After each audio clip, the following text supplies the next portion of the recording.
kali dideportasi, aku 5 kali dideportasi, plus visa aku juga nggak approve.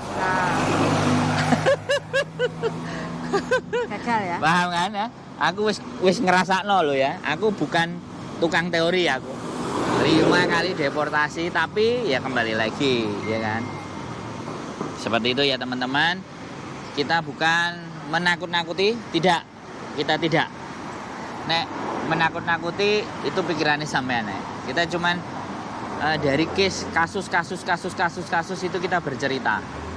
Dan cerita itu kita bawa ke sini agar teman-teman semuanya itu waspada.